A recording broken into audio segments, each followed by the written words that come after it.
కనుక ఎప్పుడైనా అమ్మ అనగానే మనందరికి గుర్తొచ్చేది ఎవరు?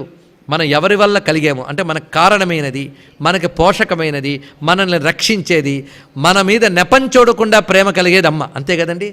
తల్లి పిల్లవాడిని ఎందుకు ప్రేమిస్తుంది? ప్రశ్న వేయండి. ఈ పిల్లవాడు పెరిగి నాకు చాలా డబ్బు ఇచ్చును అని ప్రేమిస్తుందా? లేదుగా. నా బిడ్డ అంతే, ఇంకే ప్రశ్న లేదండి. మన అమ్మని ఎందుకు ప్రేమించాలి? మా అమ్మ అంతే, అక్కడ ఇంకేమీ లేదు. తల్లికి బిడ్డపై ఉండేది అవ్యాజమైన ప్రేమ. అందుకే పరమాత్మను అమ్మను ఉపాసించాలా అండి, అయ్యను ఉపాసించాలండి అంటే నీ ఇష్టం ఎలాగో ఉపాసించుకోండి శాస్త్రం. పుంరూపం వా స్మరేత్ దేవీం స్త్రీ రూపం వా విచింతయేత్ తథవా నిష్కళాంజాయేత్ సచ్చిదానంద లక్షణ.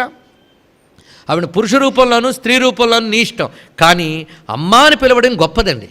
ఎందుకంటే అమ్మ అని మీరు పిలిచారనుకోండి, ఆ తల్లి ఈ పిల్లవాడు ఎంత యోగ్యుడు, సరిగ్గా పనికొస్తాడా లేదా, అన్ని అర్హతలు ఉన్నాయా లేదా, ఇవన్నీ చెక్ చేసి అమ్మ ఎప్పుడు దయ చూపించదు. అవునా లేదా? ఆ పిల్లవాడిపై అవ్యాజ కరుణామూర్తి అన్నదానికి సరిపోతుందండి. పిల్లవాడిపై అమ్మ ప్రేమ నెపాలు చూసి ప్రేమ రాదు. అందుకే మీరు పరమేశ్వర శక్తిని అమ్మా అని పిలిచారనుకోండి, తల్లికి ఎలాగైతే పిల్లవాడిని లాలించేటప్పుడు ప్రశ్నలు అర్హతలు చూడదో, ఈశ్వర చైతన్యం కూడా అమ్మ అని పిలిచేవాడిని వీడు ఎంత అర్హుడు అని చూడకుండా ఆవిడ వెంటనే అనుగ్రహం చూపించి కరుణిస్తుంది. అందుకే అమ్మ దగ్గర ఉన్న గొప్ప లక్షణం ఏంటంటే అవ్యాజమైన ప్రేమ. అమ్మకుండేది అవ్యాజమైన ప్రేమ. అందుకు మీరు అమ్మా మాతా అని పిలిచారు అంటే నాకు కారణమైన తల్లి, నన్ను పోషించే తల్లి, నన్ను రక్షించే తల్లి, నేను యోగ్యుణ్ణి అయినా కాకున్నా నన్ను కాపాడే తల్లి అని అర్థం అండి. అందుకు మాతా అని పిలిచినప్పుడు ఎంత పూర్తిగా ఆశ్రయభావం అండి. చిన్నపిల్లలు చూడండి, అమ్మ ముందు ఆడుకుంటుంటాడు, అప్పుడప్పుడే ఎదుగుతున్నవాడు. ఏదైనా వాడి మీదకి భయపెట్టే వస్తువు వస్తే పరిగెత్తి అమ్మ అని పట్టుకుంటాడు.